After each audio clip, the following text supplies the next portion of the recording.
Taylor Swift tickets cost $500, but your local band can't give their tickets away. The same force that explains your local band's plight runs throughout the economy. Hi, I'm Michael Dorff, and I'm the Executive Director of the Lowell Milken Institute for Business Law and Policy here at UCLA School of Law. And in the next few minutes, I'll explain how supply and demand works for whole economies, not just concert tickets.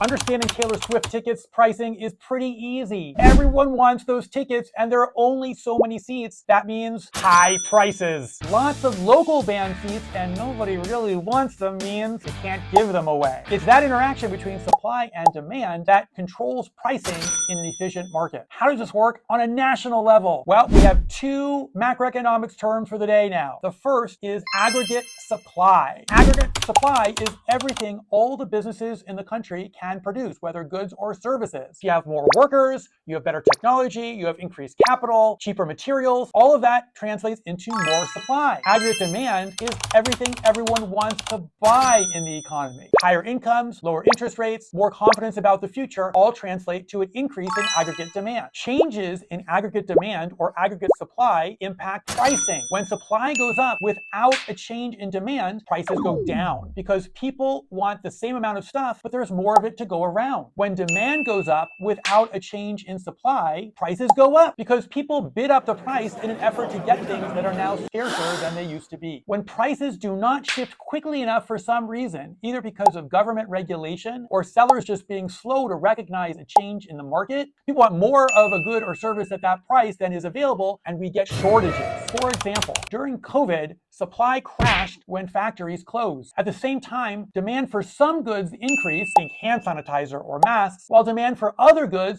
plummeted. Think restaurant meals. That was a lot of change for the economy to adjust to without warning. The result? Shortages and price spikes everywhere. Remember how hard it was to buy bicycles? There was a huge increase in demand for that safe outdoor activity at the same time that there were factory shutdowns in China reducing supply. The result? Both higher prices and empty shelves. Sum up supply and demand at the national level, explain how prices increase and decrease across the economy. Next time you see a weird shortage, think supply and demand. What's the strangest shortage you've ever experienced? Comment below and follow for macroeconomics that actually makes sense.